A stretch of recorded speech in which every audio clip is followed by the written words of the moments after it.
From Super League to Olympic distance to age group world records to Kona.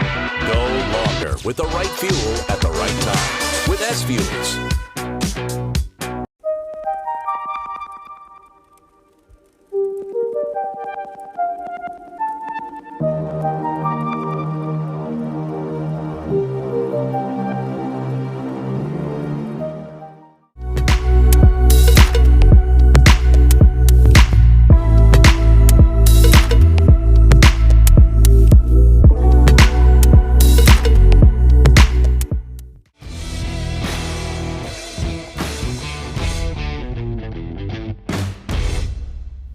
Hey everybody, welcome back to Breakfast with Bob, Championship Edition from beautiful St. George, Utah. Name is Bob Babbitt. We're brought to you by Master Spa, Zoot Sports, the original triathlon brand, HOKA, Let's Fly, SFuels, Go Longer, Biostarks.com. Use the code BWB10 for a 10% discount. Quintanaroo, Form Smart Swim Goggles, Zions Bank, Premium Plus Sports, and our Challenged Athletes Foundation, the Ironman 70.3 World Champion.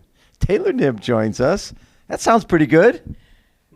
Yes, I guess so. It's the first time I've really been introduced that way, so thank you. Thank you for having me today. An Olympic silver medalist. Yes, I feel like that's a little bit, yes, different because it's a relay, so it's, it just, hopefully that'll change at some point in the future. When you go to Paris and get one of those medals, individual medals. Yes. Love it. So, yesterday, 23:54 swim, 2:14 bike, 1:21 run, 4:03. What I loved was you came out of the water and you were right on Lucy's feet, which was awesome. But I have to thank Lotta, right? Oh my God, because I had lost Lucy's feet, and yes. then she comes and so I normally breathe to my right. I yes. breathe to my right most of the time, and then but I'll take it I can bilateral breathe. It's just I know that my stroke, if I have a hitch in it. Yes. And so if I switch, I just have to, I gallop on one side. Okay. And so I kind of choose, and I like my right side better. I don't know, my neck just this likes it. But I use it a lot. But then I did a few strokes to my left, and I saw someone coming up, and I'm like, oh, wow, there are more feet. Right. But because it was so dark yesterday morning. Oh my God. Lucy was saying she wished she would have worn clear goggles. Well, yes, and actually Lucy was very smart. I didn't even think about that. Right before the start, she asked Heather she's like, how many buoys are there going out? Because we couldn't tell the colors. Right. And I don't know how someone would have known what the turn buoy was if there wasn't the boat there. Right. Or if there weren't other people there. Yeah, yeah. So she's like, Heather told her the number, and I'm like, okay, well, Lucy's counting. I know Lucy's got this handled. But it was 8 yellow, I think, 2 red, and then 9 orange. But we're midway through, and I'm like, I have no idea. I should have counted, but I had feet, so. Yeah, but then when Lotta basically went after Lucy and wanted to take a leak, so you were able to get on.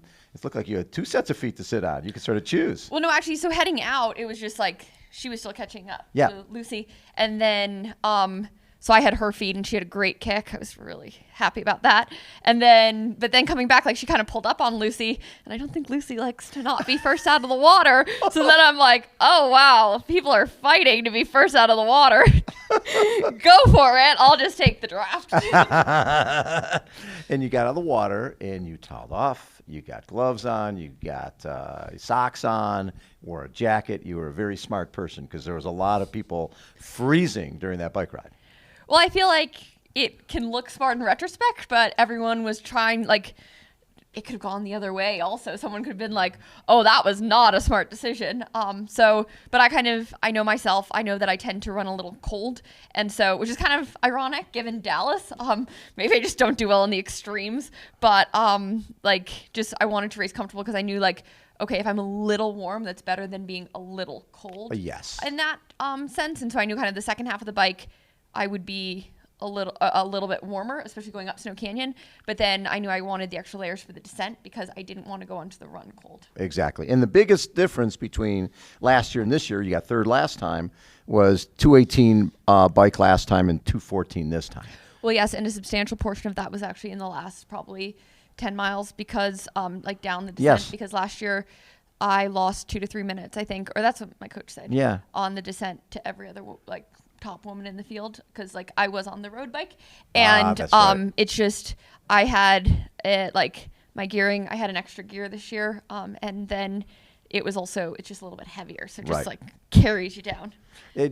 Now, are you enjoying the aero position now? Because that was something last year at Collins Cup and here, still riding a road bike, and now you look like a professional aero person. I think you're always still learning because also like your body's changing. So Yes. like I know like okay, like for this point in time, like it's actually the same fit that I've had since January, and we were planning to change it, but I think the aim was more to change my position on the bike to make it work for me more so. Yes. And just get more comfortable with it. But it's kind of a little intimidating going into the aero position because like I got messages after Oceanside of people, Which you won, by the way. yes, of people saying, I have the name of a bike fitter. If I would really suggest you work with them. And I'm like, well, I said, like, I just like tried to respond to them as kindly as I could. Like, thank you so much for the offer. But actually, like, I work with Ivan O'Gorman, and He's really good. well, and he also knows me, and he knows that it was like, it's an adjustment. You can't do it overnight. You gotta go gradually. Or if you do it overnight, you're going to deal with like Backish, repercussions. yes. And so then it's kind of like, it's like when you like bake things, you have to like add a fifth of like, I don't know if you make frosting. Yes, like, of course. You can't just like pour it all in, even though that's how I'd like to. That's how I'd bake, but not a good baker. But I also don't follow directions well, so. So we were talking to Flora after race yesterday, and she says, "Yep, 9 days. I've got a WTCS race with Taylor and I in Bermuda, right? And so you come off of this, and it's not like you can go celebrate. You've got to get back to racing. The WT, you have that, and is Dubai is the last one. Abu Dhabi. Abu Dhabi. Okay. So what do? You go back to Boulder and just start training? Well, actually, last year I traveled after this race, Okay. and the day after, and I'm only flying out tomorrow, so I'll have about, like, I think it's 56 hours or 54 hours post-race, because I didn't want to fly immediately. I knew last year I was really wrecked, and so kind of like leave a day, have a little bit more recovery, and then I'll spend a few days in Boulder and then head out. So we have never had a U.S. woman win 70.3 Worlds and have another U.S. woman win Ironman Worlds in the same year. And you and Chelsea Sodaro are changing that. It seems like we have a lot of great young talent coming into our sport from the U.S. Are you feeling confident in terms of the way the U.S. is in terms of getting more and more great athletes? Well, I hope so. I don't think you can ever be fully confident because you never know where the next person's coming from. Right. A lot of countries are developing a lot of strong women in particular. And so it's just, I think this might be a little bit from, like, if you think back to when Gwen, Katie, and Sarah were sweeping the WTS podium, and the talk was how the American women are so strong in the short course racing. Right. I wonder if this is an effect from it in some ways. Mm-hmm. But at the same time, like, you just never know. It's kind of a coincidence, but it's also, Chelsea's very inspiring, and to see her do that did not have an effect on yesterday for me. I love it. And when I look at the fact that you're balancing so well, the fact that you're doing WTCS and doing the 70.3s, they complement each other, don't they? Well, yes, I hope so. But everyone's like, "Oh, you're balancing them so well." I was injured this summer, right? And so no, I didn't really balance them so well. But like, I don't know if that's the cause of the injury, but it's just like there are a number of factors. So no, it's not perfect. It's a learning process, and you know what? You might be saying something entirely differently next year, or even in 5 years. Like, wow, she really mismanaged her career. We shouldn't have done that. So time will tell. I don't think so. Yeah. I don't want to count any chickens before they hatch.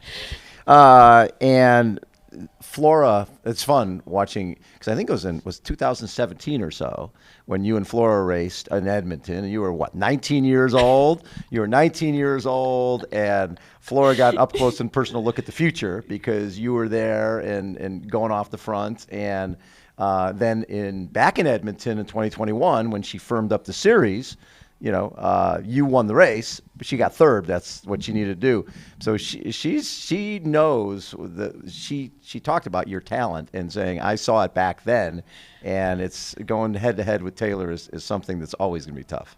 Well, I really look up to Flora. She's changed the sport, especially short course racing. Yes. And that's that's unique and that's really special. And so I'm grateful and honored. Right. And I know this is, when people were asking you yesterday, you it's like, listen, it's cool to win this title. But at the end of the day, Paris and LA are the ultimate goals for you, correct? Yes. And we'll see what happens. I mean, it's one day, one race, and you have to be grateful when it comes together on that one day. But it requires luck, and both in the lead up and on the day itself. Like, anything can happen. The other thing that is new is you really can't go anywhere here in beautiful St. George, right? If you're not wearing... No, I can. I can. You can, but if you're wearing your mask, you could do that. But now people know you. People know they watched you for hours yesterday, and people. But the nice thing is that there's so many incredible athletes here that I'm in the minor leagues still. Like, you think about like Christian and Gustav, they have like 80,000 world championships and medals. And right. Same with Flora. I mean, so like they're a lot better athletes here. And you have like Mark Allen walking around and Craig Alexander and Marie Carfrey. I mean, yeah, those are the legends.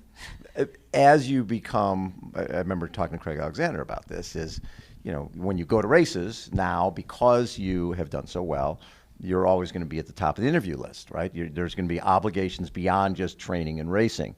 And Craig always said, that's what I want. I want to be valuable to my sponsors. So you plan on that.